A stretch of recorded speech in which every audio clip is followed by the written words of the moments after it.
What always impressed me was the calm. This is someone who walked into office faced with multiple crises. Each one of them could sink the country. But he was always calmer than the rest of us.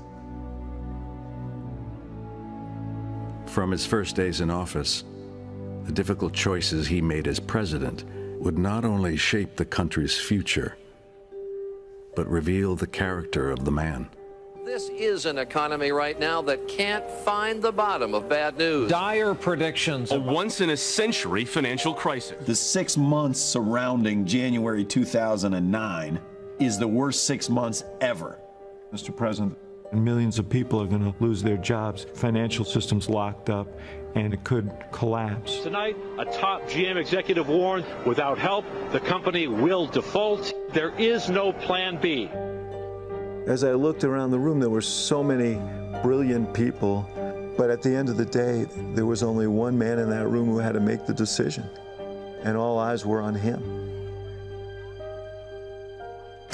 Everybody, Democrats, Republicans, do not rescue the automobile industry. The questions that the president asked again and again and again had to do with how many jobs would be lost.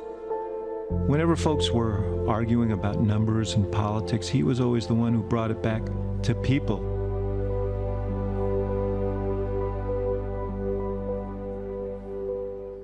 Every night, he's up until 2 o'clock in the morning with his big stack of briefing books.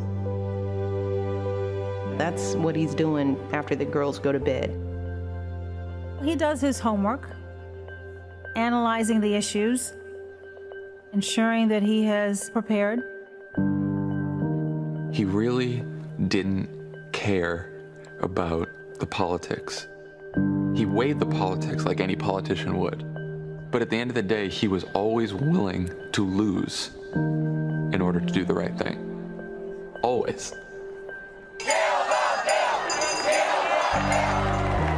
A lot of people argued the politics were too costly. It'll be a cold day in hell before he socializes my country.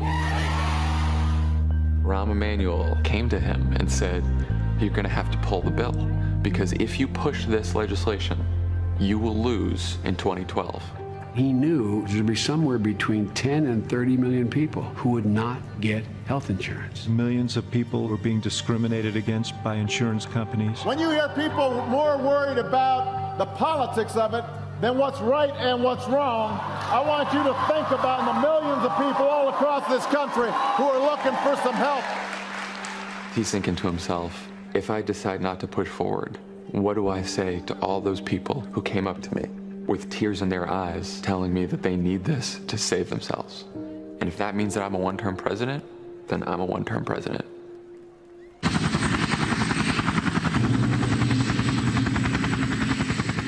Nothing comes to the desk of the President of the United States unless it's almost impossible. And he has to figure it out. The most critical thing was he there? We never knew that for sure. The president turns to every principal in the room. What do you recommend I do? And they say, well, 49% chance he's there, 51. It's a close call, Mr. President.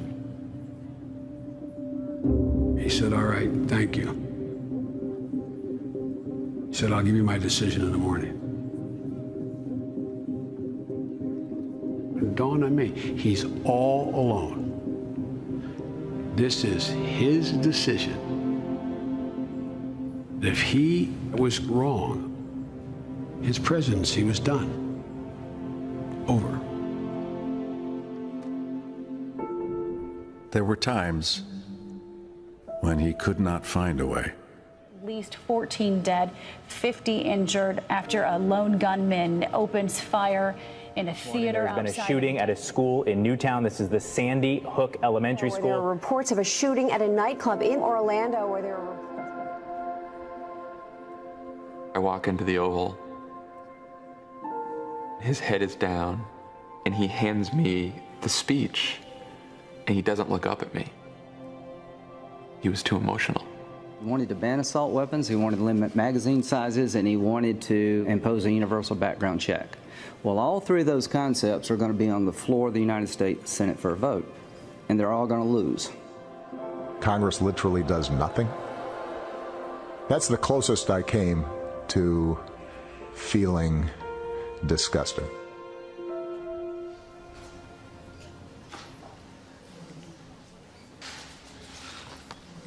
Every time I think about those kids, it gets me mad.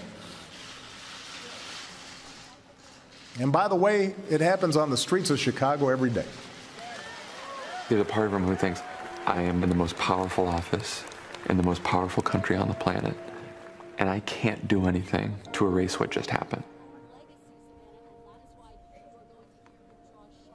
We gather here in memory of 20 beautiful children and 6 remarkable adults. They were mothers and fathers. They were husbands and wives, sisters and brothers, sons and daughters, friends. He thinks of it in terms of if we're his son, his daughter, his wife. He actually feels the pain.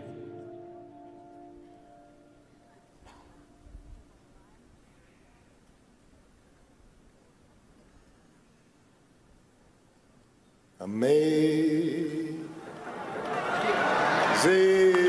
grace, how sweet the sound that saved.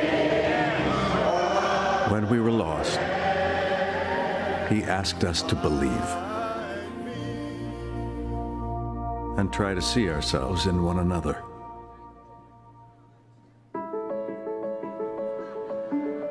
And through crisis and challenge, he kept fighting to move us forward. There's a temperament associated with being president that he uniquely has.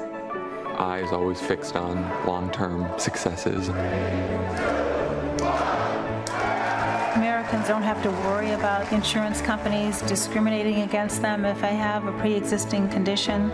Thanks to President Obama, General Motors is once again #1 in sales worldwide. President Obama signed an executive order aimed at eliminating the pay gap between men and women in the federal government.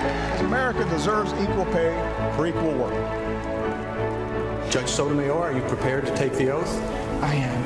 Please raise your right hand. We'll offer you the chance to come out of the shadows so that you can finally have the dignity of knowing you belong. Mr. Obama is the first sitting U.S. president to visit Cuba in nearly 90 years. Osama bin Laden has been brought to justice. The United States has conducted an operation that killed Osama bin Laden. He's ignited the most robust international agreement on climate change. The Paris Agreement represents the best chance to save the one planet that we've got. Obama announced a historic breakthrough with Iran today. A comprehensive long-term deal that will prevent it from obtaining a nuclear weapon.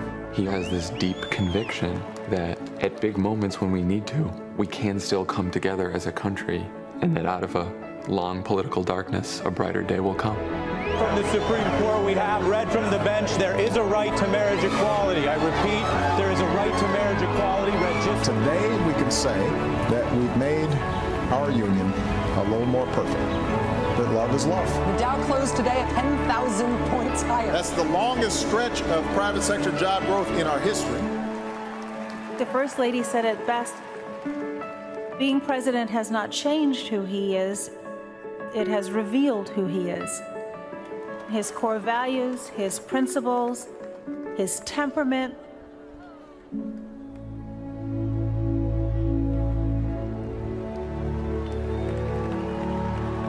I just stay at it. And I'm just going to keep on staying at it as long as I'm in this office. And America will succeed. I am absolutely confident about that. In moments of turmoil and doubt and crisis, when there are no good answers, when nothing is black and white and everything is gray, he is that calm presence, that poise and dignity and grace under pressure. That is who he is.